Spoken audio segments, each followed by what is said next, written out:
Selamat pagi, terima kasih atas kesempatan dan juga waktunya Dewan Juri yang terhormat. Kali ini saya berperan sebagai tim pro, sebagai pembicara pertama, dan saya akan membahas mengenai MOSI. Sebagai negara berkembang dengan potensi maritim, Dewan ini tidak akan menggunakan strategi ekonomi biru. Kami di sini sebagai tim pro menyatakan setuju. Ekonomi biru adalah strategi pembangunan ekonomi nasional yang mengandalkan sumber daya kelautan atau potensi maritim yang dimiliki oleh suatu negara.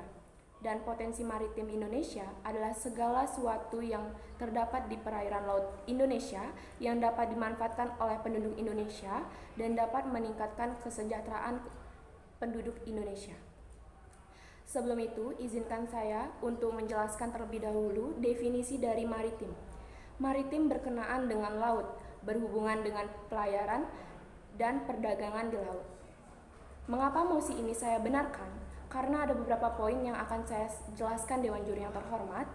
Untuk poin yang pertama, saya setuju bila kita tidak menggunakan strategi ekonomi biru, perlu kita ketahui bahwasannya besar wilayah Indonesia adalah perairan, serta Indonesia juga mendapatkan julukan berupa negara kepulauan yang memiliki banyak pulau yang dikelilingi oleh kawasan laut yang luas.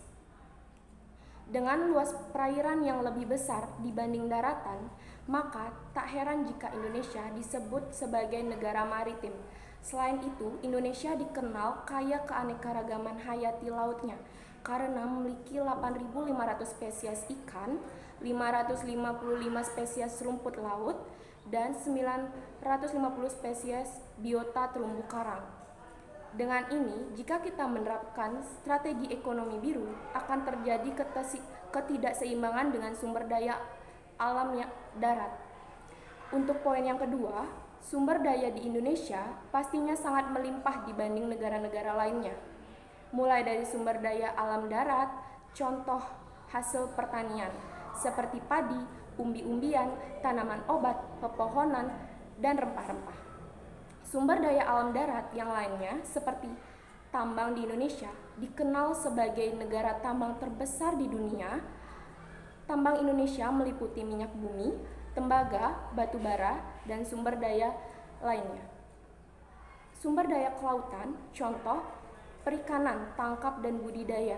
Yang kedua, hutan mangrove atau hutan bakau, terumbu karang, pertambangan dan energi, padang lamun, dan pariwisata bahari. Jika kita menggunakan strategi ekonomi biru, tanpa dengan adanya campur tangan strategi pembangunan ekonomi sosial lainnya, contohnya strategi pembangunan ekonomi sosial dengan memanfaatkan sumber daya alam atau SDA di darat, maka menurut kami kemungkinan ini akan berdampak dengan hasil-hasil alam yang ada, dan jika kita menggunakan strategi pembangunan ekonomi sosial mungkin saja bermanfaat bagi pembangunan ekonomi di Indonesia juga akan seimbang. Dengan ini bahwasannya saya tetap menegaskan saya tetap berdiri pada posisi pro dapat menerapkan strategi lainnya dalam strategi pembangunan ekonomi sosial yang ada di Indonesia. Karena argumen-argumen dan juga pernyataan yang saya sampaikan sebelumnya, cukup sekian dan terima kasih.